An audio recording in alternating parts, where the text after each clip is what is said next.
Corona ಸೋಂಕು ತಡೆಗೆ ಸರ್ಕಾರದಿಂದ ಗೈಡ್ಲೈನ್ಸ್, ಮುಂಜಾಗ್ರತಾ ಕ್ರಮಗಳ ಕುರಿತು ಸುತ್ತೋಲೆ ಹೊರಡಿಸಿದೆ ಸರ್ಕಾರ. 2 ಪ್ರತ್ಯೇಕ ಮಾರ್ಗಸೂಚಿಯನ್ನ ಸರ್ಕಾರ ಹೊರಡಿಸಿದೆ. ಎಲ್ಲ ಜಿಲ್ಲಾಧಿಕಾರಿ, ಸಿಇಒ ಹಾಗೂ ಜಿಲ್ಲಾ ಆರೋಗ್ಯಾಧಿಕಾರಿಗಳಿಗೆ ಮಾರ್ಗಸೂಚಿ. ಕೋವಿಡ್ ಸರ್ವೇಕ್ಷಣೆ ಮೇಲುಸ್ತುವಾರಿ ಕೈಗೊಳ್ಳುವ ನಿಟ್ಟಿನಲ್ಲಿ ಸುತ್ತೋಲೆ ಹೊರಡಿಸಲಾಗಿದೆ. 2 ಪ್ರತ್ಯೇಕ ಮಾರ್ಗಸೂಚಿಯನ್ನು ಸರ್ಕಾರ ಹೊರಡಿಸಿದೆ.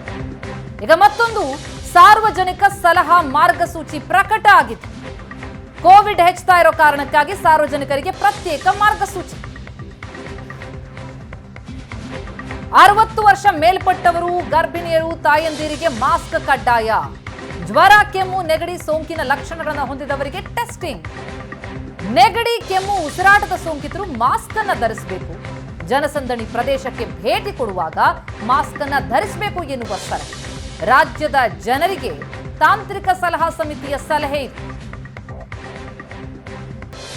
ಹೊಸ ವೈರಸ್ಗೆ ಮತ್ತೆ ಹಳೆ ರೂಲ್ಸ್ಗಳ ಅಪ್ಲೈ ಆಗ್ತಾ ಇದೆ. ಈಗ ಕೊರೋನಾ ಸೋಂಕು ತಡೆಗೆ ಸರ್ಕಾರ 2 ಪ್ರತ್ಯೇಕ ಮಾರ್ಗಸೂಚಿಯನ್ನ ಹೊರಡಿಸ್ತಾ ಇದೆ.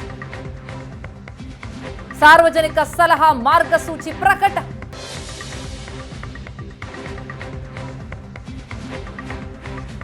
ಈ ಬಗ್ಗೆ ತಾಂತ್ರಿಕ ಸಲಹಾ ಸಮಿತಿಯ ಅಧ್ಯಕ್ಷರಾದಂತಹ ಡಾಕ್ಟರ್ ರವಿ ಅವರು ಮಾತನಾಡಿದ್ದಾರೆ. ಏನ್ ಹೇಳಿದ್ದಾರೆ ಡಾಕ್ಟರ್, ಕೇಳೋಣ ಬನ್ನಿ. ರಾಜ್ಯದಲ್ಲಿ ಕೋವಿಡ್ ಭೀತಿ ಜೋರಾಗಿದೆ. ಜನರಲ್ಲಿ ಈಗಾಗಲೇ ಕೋವಿಡ್ ಜಾಸ್ತಿ ಆದರೆ ಹೇಗಿರಬೇಕು ಅನ್ನುವಂತಹ ಭಯ ಶುರುವಾಗಿದೆ. ಅದಕ್ಕೆ ಈಗಾಗಲೇ ಸರ್ಕಾರ ಕೂಡ ಗೈಡ್ಲೈನ್ಸ್ ಹೊರತಂದಿದೆ. ನಮ್ಮ ಜೊತೆಗೆ ತಾಂತ್ರಿಕ ಸಲಹಾ ಸಮಿತಿಯ ಅಧ್ಯಕ್ಷರಾಗಿರುವಂತಹ ಡಾಕ್ಟರ್ ರವಿ ಅವರಿದ್ದಾರೆ. ಅವ್ರನ್ನ ಮಾತಾಡ್ಸೋಣ.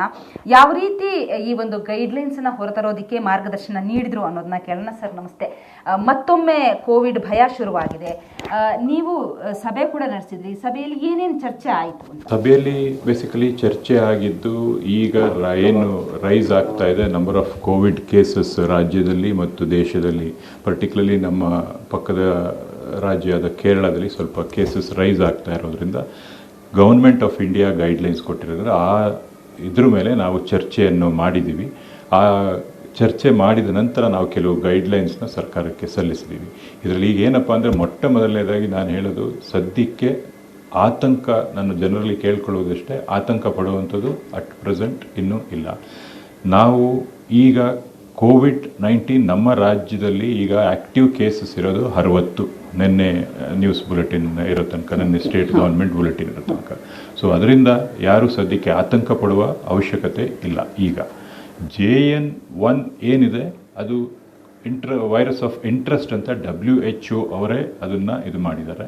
ಅದರಿಂದ ನಾವು ಅದಕ್ಕೆ JN1 ಈಗಿರೋ ನಮ್ಮ ಮಾಹಿತಿ ಪ್ರಕಾರ ಅದು ತುಂಬ ವಿರುಲೆಂಟ್, ತುಂಬ ಎಲ್ಲರಿಗೂ ಸೀರಿಯಸ್ ಆಗಿ ಇನ್ಫೆಕ್ಷನ್ ಮಾಡುತ್ತೆ ಅಂತ ಯಾವ ಮಾಹಿತಿನೂ ಇಲ್ಲ ನಮಗೆ ಈ ಸದ್ಯದ ಪರಿಸ್ಥಿತಿನಲ್ಲಿ. ಅದರದ್ದು ಇನ್ನೂ ಸಂಶೋಧನೆ ಆಗಬೇಕು. ನಮ್ಮ ರಾಜ್ಯದಲ್ಲಿ ನಾವು ಈಗ ಕೇಳ್ಕೊಂಡಿರೋದು ಇಷ್ಟೇ, ಟೆಸ್ಟಿಂಗನ್ನು ಇನ್ಕ್ರೀಸ್ ಮಾಡಿ, ಟೆಸ್ಟಿಂಗ್ ಆದವ್ರು ಪಾಸಿಟಿವ್ ಬಂದವ್ರನ್ನ ಜೀನೋಮಿಕ್ ಸೀಕ್ವೆನ್ಸಿಂಗ್ ಮಾಡಿಬಿಟ್ಟು ಈ JN1 ಇರಲಿ, ಬೇರೆ ಯಾವುದಾದ್ರು ತಳಿ ಇರಲಿ, ಅದು ಏನಾದ್ರು ಪತ್ತೆ ಆಗುತ್ತಾ ಅಂತ ಒಂದು ನೋಡಬೇಕು. ನಿಮ್ಮ ಕೆಲವೊಂದು ಸಲಹೆಗಳು ಏನಿರ್ತವೆ? ವಲ್ನರಬಲ್ ಪಾಪ್ಯುಲೇಷನ್ಸ್, ಸೀನಿಯರ್ ಸಿಟಿಸನ್ಸ್, 60 ವರ್ಷ ಮೇಲ್ಪಟ್ಟವರು, ಅವರಿಗೆ ಕೋಮಾರ್ಬಿಡಿಟೀಸ್ ಇರೋರು, ಡಯಾಬಿಟಿಸ್, ಹೈಪರ್ ಟೆನ್ಷನ್, ಶ್ವಾಸಕೋಶದ ತೊಂದರೆ ಇರೋರು, ಅವ್ರಿಗೆ ಯೂಶಲಿ ಏನಾದ್ರು ಒಂದು ವೈರಸ್ ಇನ್ಫೆಕ್ಷನ್ ಬಂದಾಗ ಸ್ವಲ್ಪ ಲಂಗ್ಸ್ ಮೇಲೆ ಅಫೆಕ್ಟ್ ಆಗುತ್ತೆ ಸೂಚನೆ ಇರುತ್ತೆ. ಸೊ ಇದರಿಂದ ನಾವು ಏನು ಗೈಡ್ಲೈನ್ಸ್ ಕೊಟ್ಟಿದ್ದೀವಿ, those are vulnerable population, particularly above 60 years ಇರೋರಿಗೆ, ಅವರಿಗೆ ನೀವು ನಿಮ್ಮ ಆರೋಗ್ಯವನ್ನು ಕಾಪಾಡಲಿಕ್ಕೆ ನೀವು ಜೋಪಾನಾಗಿರಿ. ನೀವು ಹೊರಗಡೆ ಹೋದಾಗ ಮಾಸ್ಕ್ಗಳನ್ನ ಹಾಕ್ಕೊಳ್ಳಿ. ಮಾಸ್ಕ್ ಹಾಕ್ಕೊಂಡು ಆದಷ್ಟು ಹೋಗೋದನ್ನ ಅವಾಯ್ಡ್ ಮಾಡಿದ್ರೆ ಒಳ್ಳೆಯದು. ಹೋದಾಗ ಮಾಸ್ಕ್ ಹಾಕ್ಕೊಂಡು ಓಡಾಡಿ ಅಂತ ಹೇಳಿದ್ದೀವಿ. ಅದ್ರ ಜೊತೆಗೆ ಸರ್, ಈಗ ಅಯ್ಯಪ್ಪ ಭಕ್ತರು ಜಾಸ್ತಿ ಆಗ್ತದೆ, ಇದು ಸೀಸನ್ ಈಗ. ಸೊ ಅಂಥವರು ಅಂದ್ರೆ ಕೇರಳದಿಂದ ಬರುವಂಥವರಲ್ಲಿ ಟೆಸ್ಟಿಂಗ್ ಜಾಸ್ತಿ ಆಗಬೇಕು ಅಂತ ಏನಾದರೂ ಹೇಳ್ತಾರೆ? ಯಾಕಂದ್ರೆ ಭಯ ಇದ್ದೇ ಇರುತ್ತೆ ಅಂತ. Border states attach to Kerala ಏನಿದೆ, ನಮ್ಮ ಗೈಡ್ಲೈನ್ಸಲ್ಲಿ ಅದನ್ನು ಕೂಡ ಹೇಳಿದ್ದೀವಿ ಅನಿಸುತ್ತೆ. ಅಲ್ಲಿ ಮಾನಿಟರ್ ಮಾಡಿ, ಯಾರಿಗೆ ಜ್ವರ, ನೆಗಡಿ, ಕೆಮ್ಮು, ILI ಲೈಕ್ ಸಿಂಪ್ಟಮ್ಸ್ ಇರುತ್ತೆ, ಯಾರು ಸಾರಿ ಇರುತ್ತೆ, ಟೆಸ್ಟಿಂಗ್ ಗೈಡ್ಲೈನ್ಸಲ್ಲಿ ಅದು ಮಾಡಿ ಅಂತ ಹೇಳಿದ್ದೀವಿ. ಬೆಂಗಳೂರಿನಿಂದ ಕ್ಯಾಮ್ರಾ ಪರ್ಸನ್ ದೀಪಕ್ ಜೊತೆಗೆ ಮಮತಾ ಮರ್ಧಾಳ, ಏಷ್ಯಾನೆಟ್ ಸುವರ್ಣ ನ್ಯೂಸ್.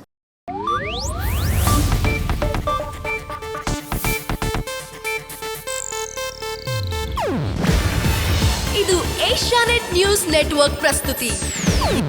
ನೀವು ನೋಡ್ತಿದ್ದೀರಾ ಏಷ್ಯಾನೆಟ್ ಸುವರ್ಣ ನ್ಯೂಸ್.